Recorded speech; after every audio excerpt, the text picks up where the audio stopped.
আসসালামু আলাইকুম। আশা করি সবাই ভালো আছেন।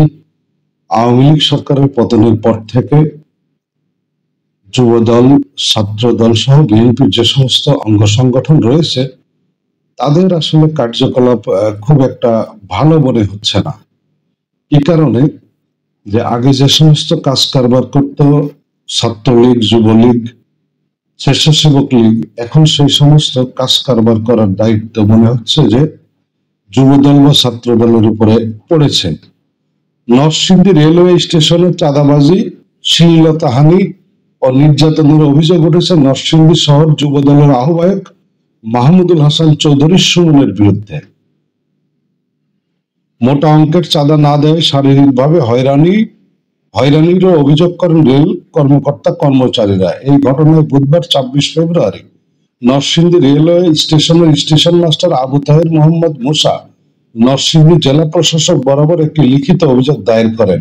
অভিযুক্ত যুবদল নেতা মাহমুদ উল চৌধুরী সুমন নরসিংদী শহর যুবদলের আহ্বায়ক। লিখিত অভিযোগ থেকে জানা যায় স্থানীয় চাঁদাবাজ মাহমুদুল হাসান চৌধুরী সুমন ও তার সহযোগীরা দীর্ঘদিন ধরে স্টেশনের কর্মকর্তা কর্মচারীদের ভয়ভীতি দেখিয়ে মোটা অঙ্কের চাঁদা আদায়ের চেষ্টা করছে। তারা স্টেশনের ভিআইপি কক্ষে নিয়মিত মাদক ও জুয়ার আসর বসায় এবং স্টেশনে আগত যাত্রীদের সঙ্গে অসৎ আচরণ করে। সর্বশেষ গত ২১শে ফেব্রুয়ারি রাত ৮টা ১৫ মিনিটে মাহমুদুল হাসান চৌধুরীর নেতৃত্বে একদল সন্ত্রাসী স্টেশনের অফিস কক্ষে প্রবেশ করে স্টেশন মাস্টার সহ কর্মচারীদের শারীরিকভাবে লাঞ্ছিত করে এবং প্রাণনাশের হুমকি দেয়। এ সময় তারা বিভিন্ন অস্ত্র নিয়ে উপস্থিত ছিল বলেও অভিযোগপত্রে উল্লেখ করা হয়েছে। স্টেশন মাস্টার আবু তাহের মোহাম্মদ মুসা বলেন, চাঁদাবাজ সুমন ও তার লোকজনের অত্যাচারে আমরা চরম নিরাপত্তাহীনতায় ভুগছি। আমাদের নিয়মিত কার্যক্রম বিঘ্ন ঘটছে। তারা শুধু আমাদের নয়, যাত্রীদেরও হয়রানি করছে। সুমন আমাদের একজন সিনিয়র স্টাফকে শারীরিকভাবে নির্যাতন করেছে। আমরা জেলা প্রশাসকের কাছে লিখিত অভিযোগ দিয়েছি এবং প্রশাসনের দ্রুত হস্তক্ষেপ কামনা করছি।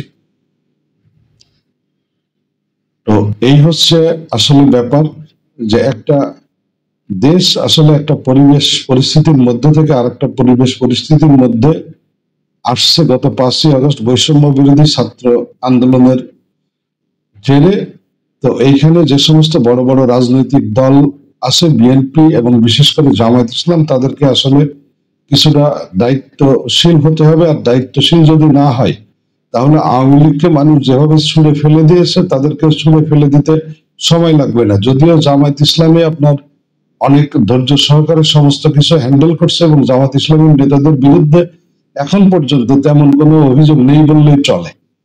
এবং জামাত ইসলাম আসলে একেবারে তাদের যে রাজনৈতিক আদর্শ, সেই আদর্শ মোতাবেকই আসলে চলছে। কিন্তু বিএনপি এই দলটাকে কেন যেন আসলে জেলা কমিটি বলেন বা কেন্দ্র থেকে কোনোভাবেই আসলে টেকেল দিতে পারছে না। তাদের যে সমস্ত তৃণমূলের নেতা কর্মী আছে জেলা বা উপজেলা পর্যায়ে, তারা বিভিন্ন ধরনের অপকর্মের সাথে নিজেদেরকে জড়িয়ে ফেলছেন, যার ফলে সমগ্র দেশে একটা অস্থিতিশীল অবস্থা তৈরি হচ্ছে এবং যার খেসারত কিন্তু দিতে হচ্ছে সাধারণ মানুষকে।